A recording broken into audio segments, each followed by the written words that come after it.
মানুষের জীবনে সবসময় কিছু না কিছু ঘটে চলেছে। কখনো ভালো কিছু ঘটে, আবার কখনো দুর্ঘটনা ঘটে। এবার যখনই কোনো দুর্ঘটনা ঘটে, মানুষ ঈশ্বরের কাছে প্রার্থনা করে যে হে ঈশ্বর, আমাকে রক্ষা করুন, এই বিপদ থেকে আমাকে উদ্ধার করুন। বা সে সেই সমস্ত দোষ চাপিয়ে দেয় নিজের প্রারব্ধ, নিজের ভাগ্যের ওপর। কিন্তু যদি আপনি গভীরভাবে ভাবেন, তাহলে প্রত্যেক দুর্ঘটনা, বাধা এবং বিপদ আপনার জীবনে শুধু একটাই উদ্দেশ্য নিয়ে আসে, আপনাকে আরো যোগ্য করে তোলার জন্য।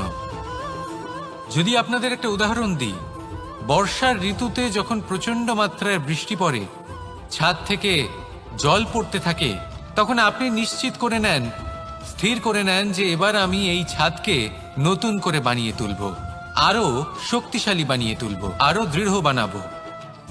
আপনার জীবনে যখন কোনো অসুখ করে, তারপর আপনি জীবনে আরো সাবধানী হয়ে যান, আরো সতর্ক হয়ে যান, স্থির করে নেন যে এটা যেন দ্বিতীয়বার না হয়, ঠিক কিনা? এই বিপদ, এই দুর্ঘটনা, এই সংকট, এগুলো জীবনে আসবে আপনাকে আরো শ্রেষ্ঠ করে তোলার জন্য। এবার এটা আপনার ওপর। আপনি একে ভাগ্যের পরিহাস বলে মনে করবেন, নাকি ঈশ্বরের সংকেত মনে করবেন, যিনি আপনাকে আরো শ্রেষ্ঠ করে তুলতে চান? সিদ্ধান্ত আপনারই। আসুন আর আমার সাথে ভালোবেসে বলুন, রাধা রাধা। এই সংসারে যখনই দুজন মানুষ একত্রিত হয়ে কোনো সমস্যার বিষয়ে আলোচনা করেন, তখন হয় সবার শেষে কোনো না কোনো সমাধান বের করেন, বা কোনো না কোনো বিবাদ করেন। এই বিবাদ হলো মনুষ্য জীবনের সব থেকে বড় ঝামেলা, সব থেকে বড় সমস্যা। ভেবে দেখুন, এই বিবাদ কেন হয়? তখনই হয় যখন বার্তালাপ ঠিকমতো হয় না। আর বার্তালাপ ঠিকমতো কেন হয় না? কারণ বেশিরভাগ সময় মানুষ একটাই ভুল করে বসে। সামনের মানুষের কথা শোনেন, কিন্তু তার উত্তর দেবার জন্য, তার কথার মর্ম বোঝার জন্য নয়। কিন্তু যেদিন থেকে, যে মুহূর্ত থেকে আপনি এটা শিখতে শুরু করে দেবেন যে আমি অপরের কথা শুনবো, কিন্তু সেটা বোঝার জন্য, তাকে উল্টে জবাব দেবার জন্য নয়, সেদিন থেকেই বিবাদের সমাপ্তি ঘটবে আর বার্তালাপ স্পষ্ট হয়ে যাবে। দেখুন, হয় সামনের মানুষের কথা বুঝতে শিখুন, বা নিজের বক্তব্য ভালোভাবে সামনের মানুষটাকে বুঝিয়ে বলুন। বার্তালাপ নাকি বিবাদ, আপনি কোনটা চান? সিদ্ধান্ত আপনার। আসুন আর আমার সাথে ভালোবেসে বলুন, রাধা রাধা। অনেক সময় আমাদের মনেই ভাবনা আসে যে আমাদের নিরীহ স্বভাবের সুযোগ নিয়ে এই সংসারের মানুষ শুধু আমাদের দুঃখই দেয়। কতবার এমন মনে হয় যে আমরা সবাইকে সাহায্য করার জন্য এগিয়ে যাই আর সকলে আমাদেরই দোষ দেয়। অনেক সময় এমন মনে হয় যে আমরা শুধুই সৎকর্ম করি, সকলের ভালো চাই, কিন্তু সকলে আমাদেরই বিষয়ে খারাপ কথা বলতে থাকে।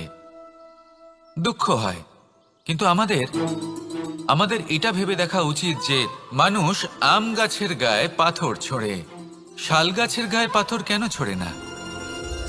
কারণ এই আম গাছে পাওয়া যায় মিষ্টি এবং সুস্বাদু ফল। অন্যদিকে শাল গাছ থেকে আমরা কি পাই? শুধুই কাঠ। তাই যদি আপনাকে কেউ কথা শোনায়, আপনাকে কোনো কিছুতে বাধ্য করার চেষ্টা করে, আপনার বিষয়ে অনুচিত কথা বলে, তাহলে নিশ্চয়ই আপনার মধ্যে এমন বিশেষ কিছু আছে যা তাদের মধ্যে নেই। নিজের মধ্যে আত্মবিশ্বাস বাড়িয়ে তুলুন, ধন্যাত্মক ভাব আনুন, সৎকর্ম করতে থাকুন। কোনো কটুতা এই মনে প্রবেশ করতে দেবেন না। এই মন সুপ্রসন্ন হয়ে বলবে, রাধা রাধা। এই হলো এক আম গাছ, আর খুব যত্ন সহকারে আমি এটা বড় করেছি। প্রথমে বীজ বপন করেছি, তারপর সিঞ্চন করেছি, তারপর এর থেকে অঙ্কুর বেরিয়েছে, তারপর দিন প্রতিদিন আমি এতে জল দিয়েছি। আস্তে আস্তে ওর পাতা বেরিয়েছে, তারপর ও একটা গাছের আকার ধারণ করেছে। এইভাবেই যদি প্রতিদিন আমি ওর দেখাশোনা করি, তাহলে নিশ্চিত রূপে এর শিকড় আরো দৃঢ় হবে, এবং একটা বিশাল গাছের আকার ধারণ করবে, যার থেকে কিছু ডাল জন্ম নেবে, আর তাতে আমি পাবো কিছু মিষ্টি সুস্বাদু আম ফল। এবার আম তো সকলের প্রিয়, সকলের পছন্দের ফল, সকলে খেতে চান। কিন্তু আম পাওয়ার জন্য আগে আপনাকে সেই গাছের যত্ন নিতে হবে। যদি আপনি গাছ লাগিয়ে তারপর ভুলে যান, তাহলে সেই গাছের কি হবে? তার অস্তিত্বটাই মুছে যাবে, তাই না? আমাদের সম্পর্কগুলো কিছুটা এরকমই হয়। যদি সম্পর্ক জুড়ে আপনি ভুলে যান, তাহলে তার অস্তিত্বই মুছে যাবে। তাই শুধুই সম্পর্ক গড়বেন না, তাকে পালনও করুন। নিশ্চিত রূপে আপনার এই সম্পর্করূপী বৃক্ষের ডালে আনন্দের মিষ্টি সুস্বাদু আম ফল নিশ্চয়ই পাওয়া যাবে। তাহলে প্রত্যেক দিন প্রত্যেক সম্পর্ক পালন করুন, তার থেকে আনন্দ লাভ করুন। এই মন ভালোবেসে বলবে, রাধা রাধা। হাস্য, হাসি জীবনে অত্যন্ত মূল্যবান হয়। কথায় আছে যে হাসি এবং হাস্য আমাদের জীবনে ওষুধের মতো কাজ করে, আমাদের সুস্থ রাখে, আমাদের জীবনের অনুভূতিগুলিকে আরো সুন্দর করে তোলে। কিন্তু প্রত্যেক ওষুধের মতোই এর সাথেও এটাই হয়। প্রত্যেক ওষুধ সঠিক সময়ে, সঠিক মাত্রায়, সঠিকভাবে গ্রহণ করতে হয়। যদি এরকম না হয়, তাহলে এই ঔষধও শরীরের ক্ষতি করে দিতে পারে। এবার আপনি ভাবতে পারেন, হাসি থেকে কিভাবে ক্ষতি হতে পারে?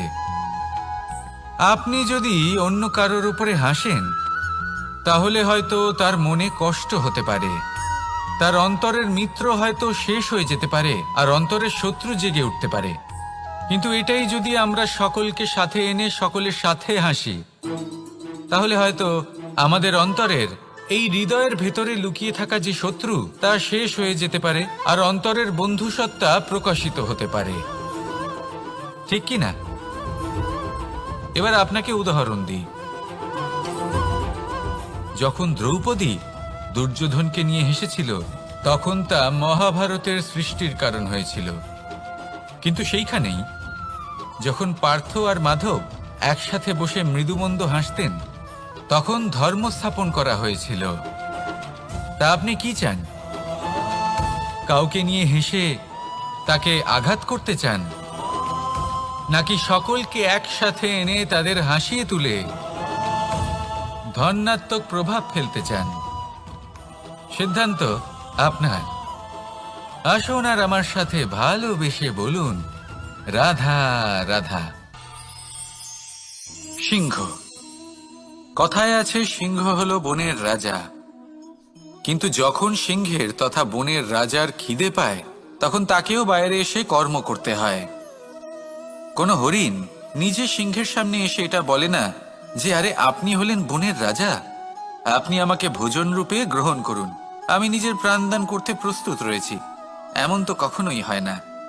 সিংহকে গুহা থেকে বাইরে বেরোতেই হয়, বনে ঘুরে বেড়াতে হয়, ধৈর্য ধরতে হয়, বিভিন্ন ধরনের পরিশ্রম করার পরেই তার ক্ষুধা নিবারণ হয়। হরিণ নিজে থেকে তার কাছে চলে আসে না। সেইভাবেই জীবনে কি সাফল্য আমাদের কাছে নিজে থেকে হেঁটে আসে? কখনোই আসে না। ততক্ষণ আসে না যতক্ষণ না আমরা পরিশ্রমের পথে চলা শুরু করছি। পরিশ্রম করতে থাকুন, এই পরিশ্রমের পথে অগ্রসর হতে থাকুন। যতক্ষণ আপনি পরিশ্রমের পথ ধরে এগোতে থাকবেন, সাফল্য আপনার কাছে আপনা আপনিই চলে আসবে। তাহলে জীবনে নিরন্তর প্রয়াস করুন, পরিশ্রম করতে থাকুন, সাফল্য লাভ করুন, আর আমার সাথে ভালোবেসে বলুন, রাধা রাধা। জীবনে ক্ষমা চাওয়া তাও কিছুটা সহজ, ক্ষমা করতে পারা অত্যন্ত কঠিন। ক্ষমা দুই অক্ষরের এই শব্দ হতে পারে, কিন্তু অত্যন্ত বড় এই শব্দ, অত্যন্ত গুরুত্বপূর্ণ এই শব্দ। কখনো কখনো অন্য কাউকে ক্ষমা করে দেওয়া তাও কিছুটা সহজ কাজ, কিন্তু নিজেকে ক্ষমা করতে পারা অত্যন্ত কঠিন হয়ে দাঁড়ায়। অতীতে যদি আমাদের এমন কোনো ভুল হয় যে কারণে আমরা নিজেকে ক্ষমা করতে পারি না, অনেক সময় এমন কিছু ভুল করে বসি যে বিষয় শুধু আমরাই জানি। কিন্তু আমরা নিজেকে ক্ষমাই করতে পারি না, আর আমাদের বিকাশ সেখানে স্তব্ধ হয়ে যায়। কারণ যদি আপনি ক্ষমা করতে না শেখেন, নিজেকে ক্ষমা যদি না করতে পারেন, তাহলে তা আপনার জীবনের সব থেকে বড় বাধা হয়ে দাঁড়াবে। সেই জন্য জীবনে অবশ্যই শিখুন যে কিভাবে নিজেকে ক্ষমা করতে হয়, আর শিখুন যে আগের করা ভুল আবার কি করে না করা যেতে পারে। এই মন হালকা হবে আর প্রসন্ন হয়ে বলবে, রাধা রাধা। আপনি কখনো কোনো সরোবরের দিকে তাকান যার জল হলো শান্ত, স্থির। আপনি স্পষ্ট দেখতে পাবেন সেই সরোবরের তলদেশে কি রয়েছে। তাতে সাঁতরে বেড়াচ্ছে সুন্দর মাছ, চকচকে কিছু পাথর, স্বর্ণরূপী বালি, সবই আপনি দেখতে পাবেন। কিন্তু যখনই আপনি একটা ছোট্ট পাথর তুলে সেই জলে ছুঁড়ে ফেলবেন, তখন সেই জল বিচলিত হবে আর সেই স্পষ্টতা ন্যূনতম হয়ে যাবে। তারপর কিছুই স্পষ্টভাবে দেখা যাবে না। এই ঘটনা মানুষের সাথেও ঘটে। মানুষ যদি বিচলিত হয়ে পড়ে, তখন সে বুঝতে পারে না যে বর্তমানে কি হয়ে চলেছে আর ভবিষ্যতে কি করা উচিত।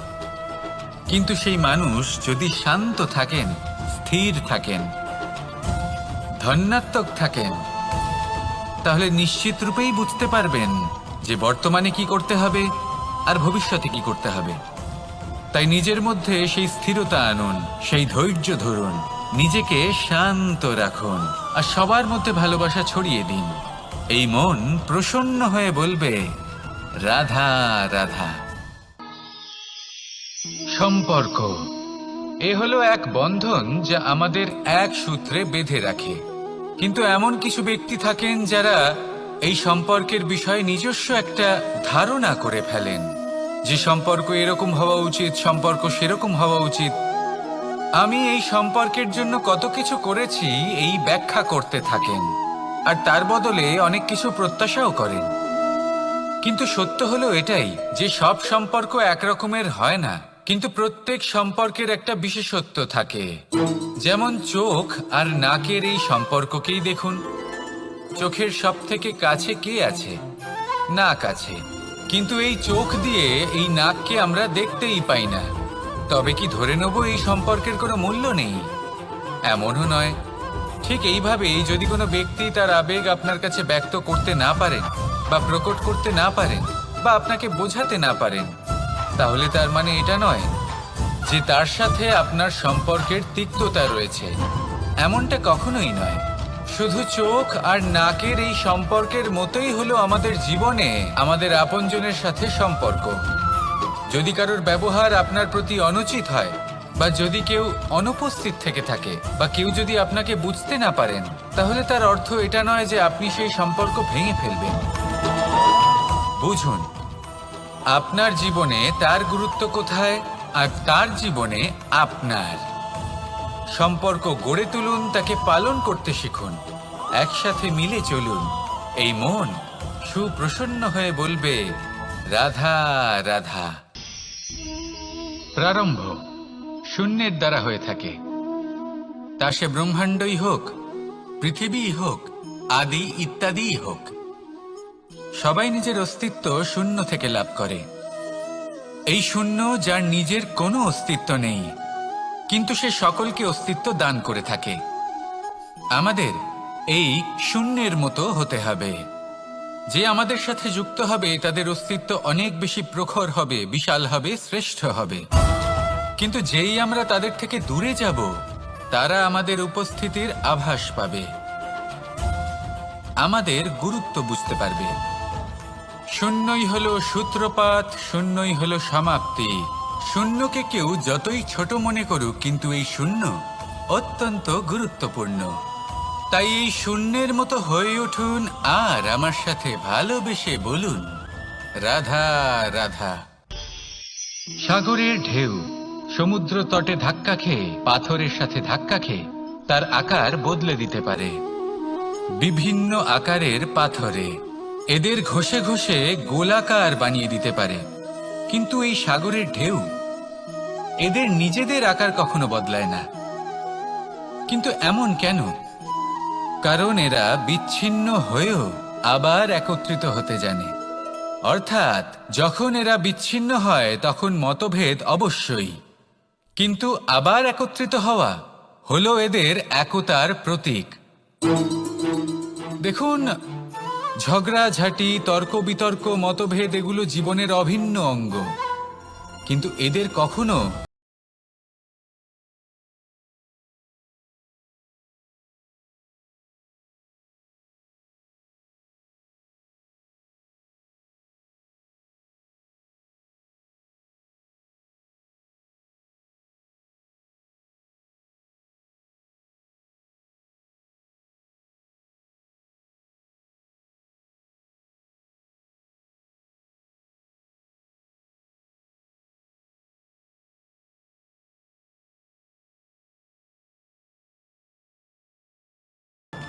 আসুন আর আমার সাথে ভালোবেসে বলুন, রাধা রাধা। এই সাগর হলো বিশাল। কথায় আছে যে জীবনের উৎপত্তি সাগর থেকেই হয়েছে। কথাটা ঠিকও। এই সাগরই আমাদের ভিন্ন ভিন্ন ধরনের বনস্পতি প্রদান করেন, মণি এবং মুক্ত প্রদান করেন।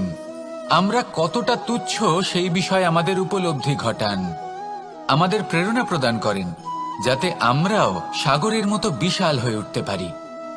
এই সাগরের অনেকগুলো গুণ আছে যা আমরা শিখতে পারি। আজ আমি কথা বলবো একটা বিশেষ গুণের বিষয়। বেশিরভাগ মানুষ মালিন্য, নোংরা পদার্থ, নোংরা বস্তু, অপদ্রব্য এই সাগরে ভাসিয়ে দেন।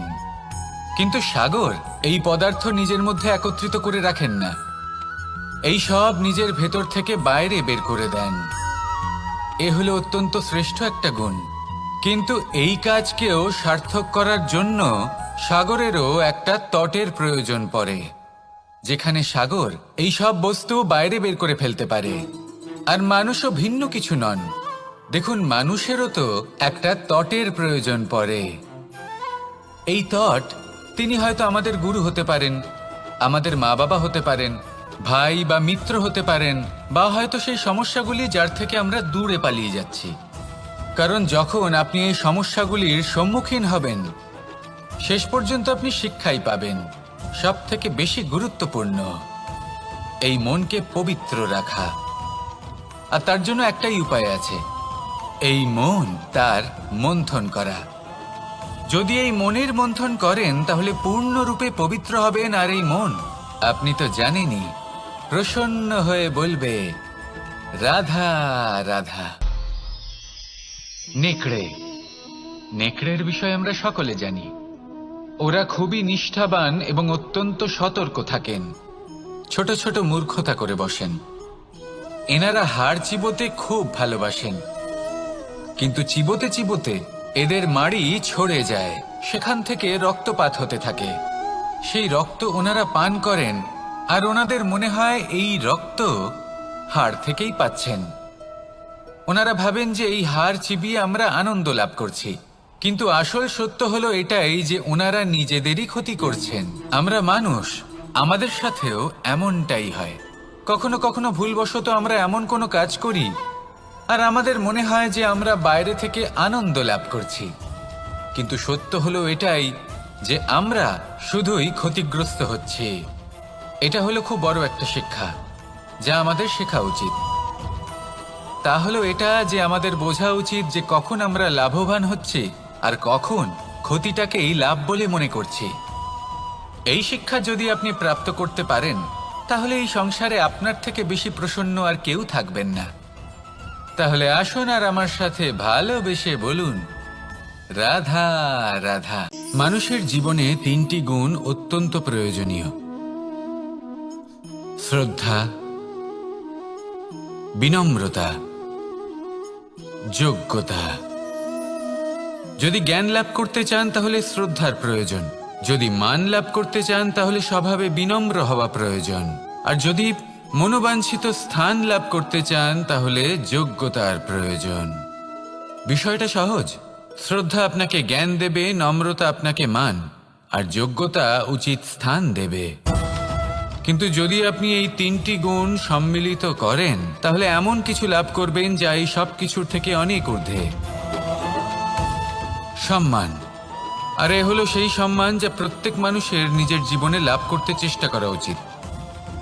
কারণ এই হলো সেই সম্মান যার কারণে আপনি চলে যাওয়ার পরেও এই সংসার আপনাকে ভালোবাসবে আর মনে রাখবে।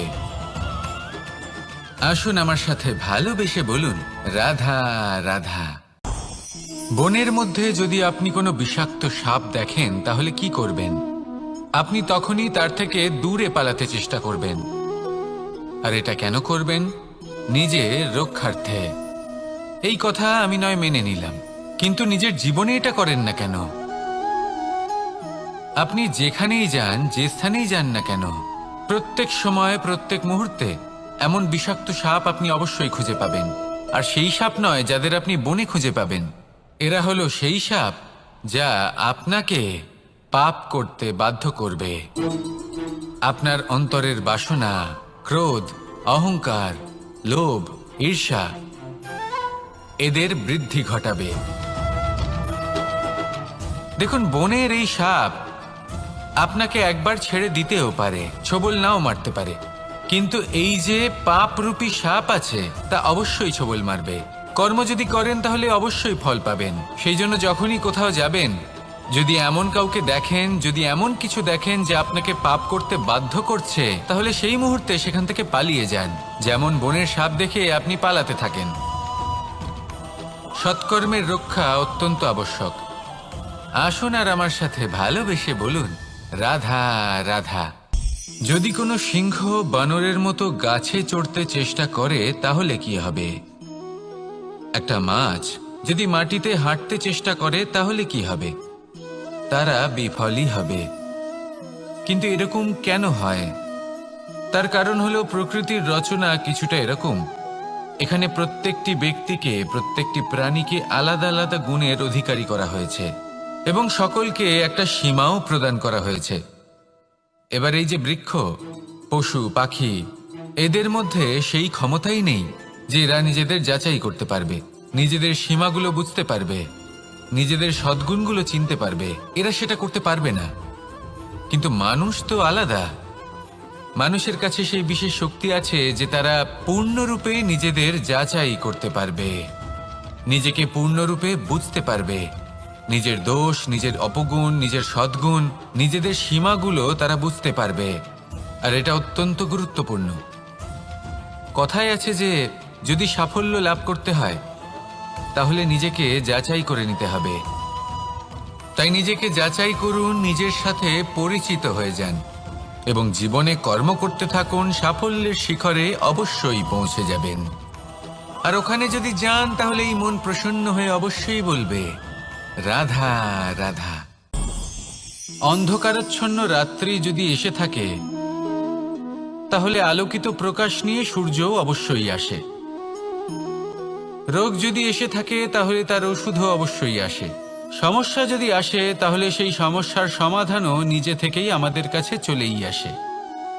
এই সংসার, এই জীবনের শুধুমাত্র একটাই নিয়ম আছে, আর তা হলো এটাই, এই সংসার হলো একটা চক্রের মতো। এতে শাশ্বত বলে কিছু নেই, নিত্য বলে কিছু নেই।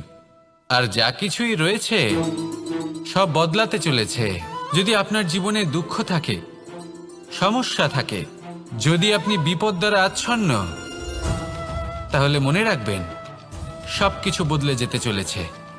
দুঃখের সময় কাঁদবেন না, মনকে আরো দুঃখী করে তুলবেন না, কারণ এখানে যা কিছুই এসেছে তা যাওয়ার জন্যই এসেছে। তাহলে এত চিন্তা কিসের? আনন্দ সহকারে জীবন যাপন করুন আর আমার সাথে ভালোবেসে বলুন, রাধা রাধা। রাত্রিবেলায় যখন আলোকিত জোনাকিদের দেখেন তখন মন প্রসন্ন হয়ে ওঠে। এদের দেখতে খুবই সুন্দর লাগে। আর এমন ঠিক কেন হয়? প্রথম হলো এটাই যে রাতের বেলায় চতুর্দিক অন্ধকারাচ্ছন্ন থাকে। এমত অবস্থায় যদি আমরা কোথাও একটু প্রকাশ দেখি তাহলে সেটাই আশার কিরণের ন্যায় মনে হয়। সেই প্রকাশই আমাদের মন প্রসন্ন করে তোলে। আর সেই জন্য যে সকল মানুষ রাতের বেলায় কোনো জোনাকি দেখতে পান তারা প্রসন্ন হয়ে যান। এবার কখনো কখনো জীবনে আমাদের মনে হয় যে চতুর্দিকে শুধুমাত্র অন্ধকারই হয়ে আছে। প্রত্যেকেরই তা কখনো মনে হয়। আর তখনই আমাদের নিরাশ হলে চলবে না, আমাদের দুঃখী হলে চলবে না, সেই সময় আমাদের খুঁজতে হবে নিজেদের আশেপাশে, চতুর্দিকে, আর কোথাও না কোথাও আমরা প্রকাশ অবশ্যই দেখতে পাবো, আশার একটা কিরণ অবশ্যই দেখতে পাবো। কেউ এমন একটা কর্ম করেন যেটা দেখে আমরা প্রেরিত হয়ে যাই, আর এমন কোনো কর্ম যদি আপনারা করেন তাহলে সেই কর্ম আপনার মনকে প্রসন্ন ভাব, আনন্দ এবং ভালোবাসা দ্বারা ভরিয়ে তুলবে। আপনার অন্তরে সেই অন্ধকারের অন্ত করবে, দুঃখেরও অন্ত করবে। আর এই মন প্রসন্ন ভাব নিয়ে বলবে, রাধা রাধা। মনুষ্য জীবনের সবথেকে বেশি গুরুত্বপূর্ণ বিষয় হল মনের একাগ্রতা। এই সংসারের যে কটি মহান কার্য সম্পাদন হয়েছে তা হল মনের এই একাগ্রতার একমাত্র ফল। আপনি অবশ্যই দেখে থাকবেন, অনেক ছোট বড় নদী যা বয়ে চলে তাদের সামনে একটা বাঁধ নির্মাণ করা হয় সেই সব নদীর জল সঞ্চয় করতে। বাঁধ হয়ে গেলে প্রয়োজন মতো বা মনের ইচ্ছে মতো তাকে ব্যবহার করা সম্ভব। এবার এটাই আমাদের মনের সাথেও সম্ভব। আমাদের মনের একাগ্রতা আজকের দিনে দাঁড়িয়ে বিভিন্ন ধরনের বিকার, ক্রীড়া এবং ভোগের মধ্যে ভাগ হয়ে গেছে। একে একত্রিত করতে হবে, একটা বাঁধ নির্মাণ করতে হবে, কর্মের বাঁধ। আপনাকে শুধু এটাই করতে হবে, যেটা উচিত কর্ম সেটাই করুন, যেটা অনুচিত কর্ম সেটা করা থেকে নিজেকে বিরত রাখুন। ব্যাস, এই কাজটাই আপনি করতে থাকুন, করতে থাকুন। মনের মধ্যে একাগ্রতার বাঁধ নির্মাণ করুন। আর একবার যদি তা নির্মাণ হয়ে যায় তাহলে যখন চাইবেন, যেখানে চাইবেন, যতটা চাইবেন একাগ্রতা প্রয়োগ করতে পারবেন। আর একবার যদি আপনি এটা শিখে যান তাহলে এই সংসারকে বদলে ফেলার মতো কাজ আপনি করতে পারবেন, সমাজকে শোধরাবার মতো কাজ করতে পারবেন। তাহলে এই মনকে একাগ্র করুন আর আমার সাথে ভালোবেসে বলুন, রাধা রাধা।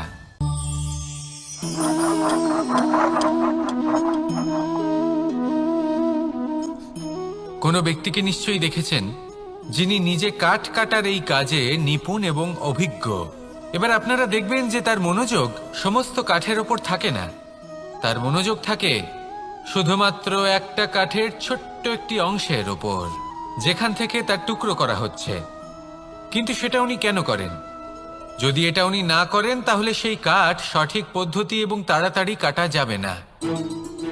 জীবনেও তাই হয়ে থাকে। আপনি হয়তো কোনো লক্ষ্য স্থির করেছেন বা পথ নির্বাচন করেছেন বা কাজ স্থির করেছেন যেটা আপনি করেই ছাড়বেন। তাহলে নিজের সম্পূর্ণ মনোযোগ শুধুমাত্র তার উপর কেন্দ্রীভূত করুন। যদি আপনার মন এদিক ওদিক তাকাতে থাকে, অস্থির হয়ে পড়ে, বিচলিত হয়ে পড়ে, যদি তা হয়ে থাকে তাহলে আপনি অবশ্যই অসফল হবেন। তাই কর্মঠ থাকুন, নিরন্তর কর্ম করতে থাকুন এবং পূর্ণ মনোযোগ দিয়ে নিজের কাজ করুন। নিজের পথে অগ্রসর হন বা নিজের লক্ষ্য প্রাপ্ত করতে চেষ্টা করুন। তারপর দেখুন কি হয়, কিভাবে উচিত পথে এবং তীব্র গতিতে আপনার লক্ষ্য আপনার কাছেই পৌঁছে যায়। আর আপনার এই মন প্রসন্ন হয়ে বলে, রাধা রাধা। কখনো কোনো নদীকে দেখেছেন? একই আকার, একই স্থান, শুধু প্রবাহিত হতে থাকে। এর মধ্যে কখনো কোনো অপদ্রব্য ফেলে দেখুন, দেখবেন সেটা বেশিক্ষণ সেখানে থাকে না। সেটা নদীর সাথে বইতে থাকে আর বয়ে যেতে যেতে সাগরে সমাহিত হয়ে যায়, আর শেষ পর্যন্ত সাগর সেটাকে তটে ফেলে দেয়। কিছুটা এমন হওয়া উচিত আমাদের বিচারধারাও। এক স্থানে তা স্থগিত হওয়া উচিত নয়, এটা সবসময় প্রবাহমান হওয়া উচিত। তবেই আমাদের চেতনা, আমাদের মূল্যবোধ এবং আমাদের স্মৃতি, এই তিনটি শ্রেষ্ঠ থাকবে। আর এটাই হলো পুকুর এবং নদীর মধ্যে পার্থক্য। নদীতে জল সবসময় বয়ে চলে, সেই জন্য পবিত্র থাকে, শুদ্ধ থাকে এবং পরিষ্কার থাকে।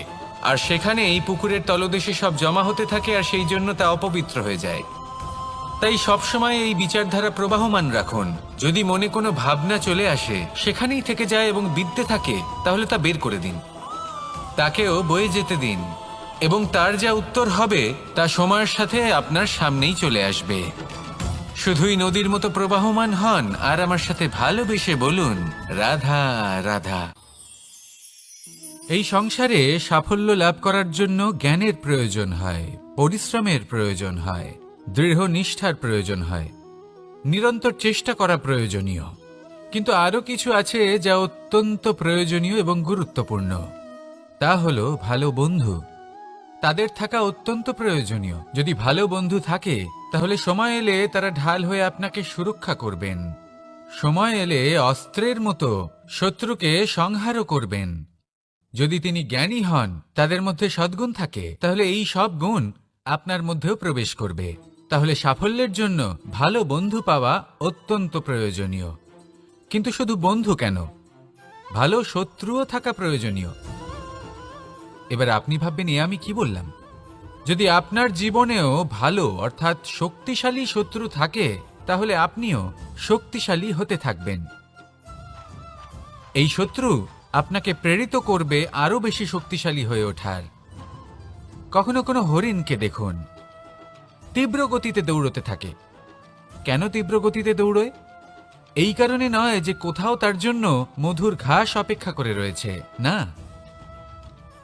সে এই কারণে তীব্র গতিতে দৌড়য় কারণ সেটা না করলে তার পেছনে একটি সিংহ আছে যে ওকে নিজের ভোজন করে ফেলবে। তাই জীবনে বিপদ, সংকট, এই সব কিছুও হলো অত্যন্ত গুরুত্বপূর্ণ। তার সম্মুখীন হতে শিখুন আর আমার সাথে ভালোবেসে বলুন, রাধা রাধা। আমরা সবাই ফল খাই, কিন্তু আমাদের সেই ফলই প্রিয় হয় যে পরিপক্ক হয়ে ওঠে, যেটা নম্র হয়, আর যে ফল অনেক বেশি মিষ্টি আর সুস্বাদু হয়ে থাকে, যাদের রঙে বাহার দেখা যায়। সেইভাবে জীবনে আমরা নানান মানুষের সাথে পরিচিত হই, কিন্তু সেই মানুষই আমাদের মন ছুঁয়ে যায় যারা বিনম্র স্বভাবের, যাদের বাণী খুব মধুর, যাদের অন্তরে আত্মবিশ্বাসের একটা তেজ, একটা রং দেখা যায়। এবার এমন ব্যক্তি আমরা কি করে হব? ঠিক সেইভাবেই যেমন একটা ফল রোদ, বর্ষা, শীত, বায়ু, এই সকল সংকটময় পরিস্থিতির সম্মুখীন হয়ে পরিপক্ক হয়ে ওঠে, সেইভাবেই মানুষ সংকটময় পরিস্থিতির সম্মুখীন হয়ে পরিপক্ক হয়ে ওঠেন। যদি এই সংকটের সম্মুখীন হন তাহলে অভিজ্ঞ হবেন, আর এই অভিজ্ঞতাই শিক্ষা দিয়ে যাবে। এই অভিজ্ঞতা আমাদের শিখিয়ে দেয় যে আমাদের বিনম্র থাকতে হবে। অহংকার করে কোনো লাভ নেই। মধুর বাণীর যে কি মূল্য তা আমরা শিখতে পারি। এই অভিজ্ঞতাই আমাদের বুঝিয়ে দেয় যে উচিত অনুচিত কোনটা, আমাদের দৃষ্টিভঙ্গি তৈরি করে, আর এই দৃষ্টিভঙ্গি দ্বারা আত্মবিশ্বাস জাগ্রত হয়। সেই জন্য জীবনে কখনো বিপদ থেকে দূরে পালাবেন না, সেগুলোর সম্মুখীন হন, অভিজ্ঞতা লাভ করুন, তার থেকে শিক্ষা লাভ করুন, এইভাবেই পরিপক্ক হবেন।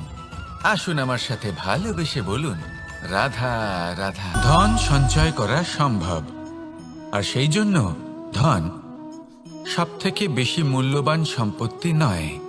এবার আপনি বলবেন, এ আমি কি বলছি? এই ধন খুব মূল্যবান, আমরা সকলে অর্জন করতে ব্যস্ত।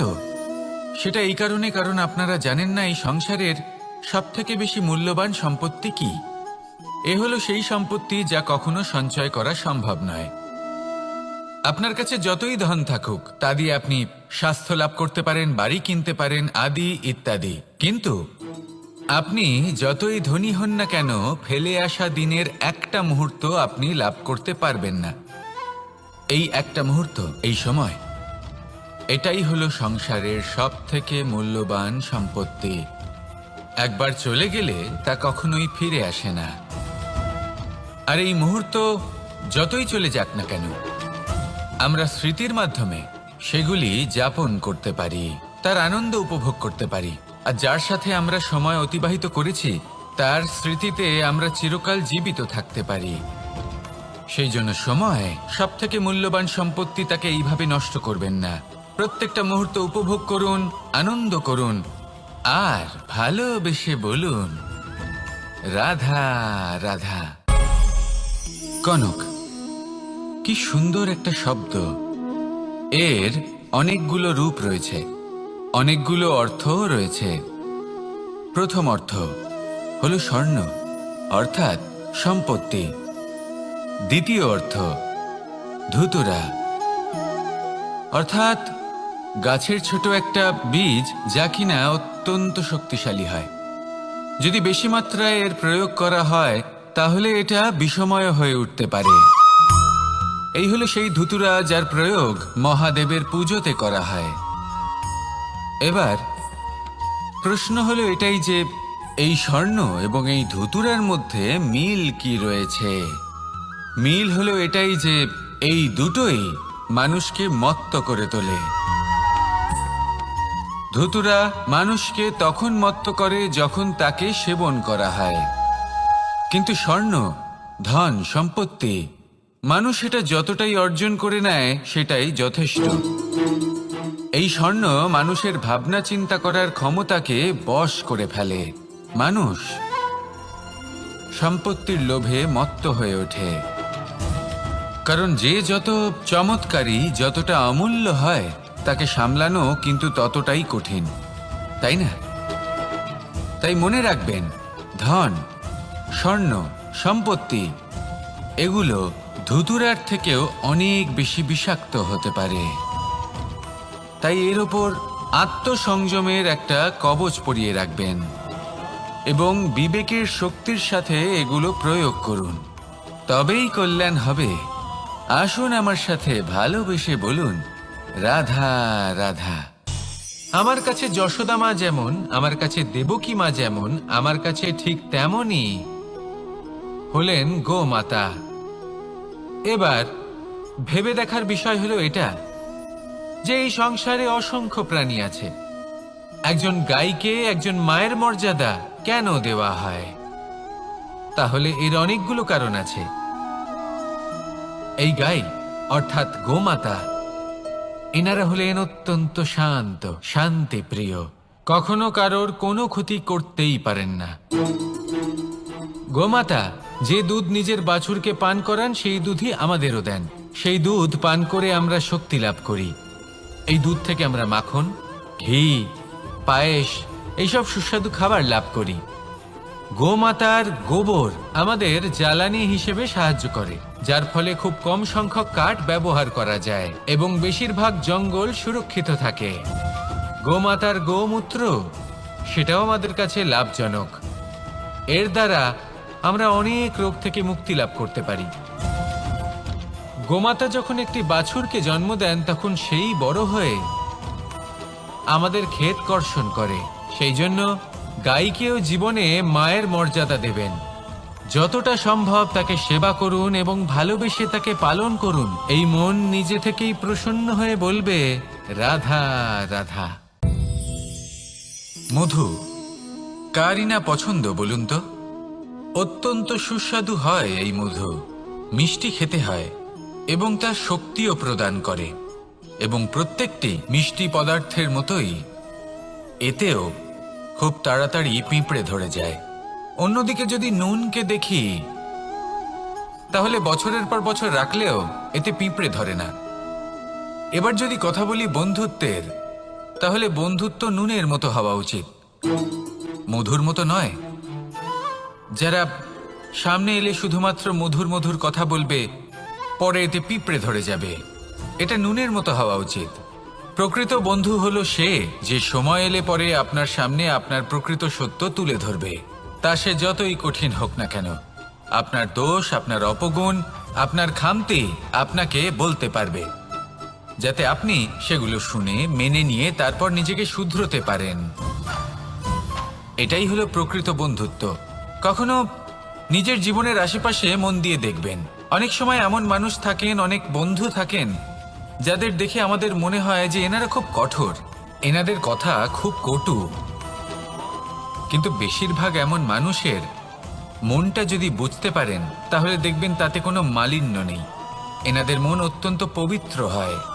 যদি আপনার জীবনেও এমন কোনো ব্যক্তি থেকে থাকে, এমন বন্ধু থাকে, তাহলে তাদের আগলে রাখুন আর আমার সাথে ভালোবেসে বলুন, রাধা রাধা। যতক্ষণ আমরা এই সংসারে জীবিত, ততক্ষণ আমাদের সাথে সবকিছু থাকে। আমাদের ধন, সুখ স্বাচ্ছন্দ্য, আমাদের মিত্রগণ, আমাদের পরিবার, এই সমাজ, এই সবকিছু আমাদের সাথে থাকে। যেদিন আমরা এই সংসারকে ত্যাগ করব, এদের মধ্যে কেউ আমাদের সাথে যাবে না। না ধন, না স্বাচ্ছন্দ্য, না সম্পত্তি। এই সকল মানুষ, এই সমাজ, এরা শুধুমাত্রই শ্মশান পর্যন্ত আমাদের সাথে থাকতে পারবেন। তারপরে যদি আমাদের সাথে কিছু যেতে পারে, তাহলে তা শুধুই আমাদের ধর্ম। আর এই সংসারে আমরা নিজেদের যে সুনাম রেখে যাই, সেটা সম্ভব শুধুমাত্র কর্মের দ্বারা। সেই জন্য সংসারে যতদিন পর্যন্ত জীবিত আছেন, যদি কিছু অর্জন করতে চান, তাহলে ধর্ম অর্জন করুন। ধর্মের বিষয়ে স্পষ্টতা অর্জন করুন এবং কর্ম অর্জন করুন। এটাই হবে আপনার অতীত এবং এটাই হবে আপনার ভবিষ্যৎ, এবং এটাই সকলকে প্রেরণা প্রদান করবে। আসুন আমার সাথে ভালোবেসে বলুন, রাধা রাধা।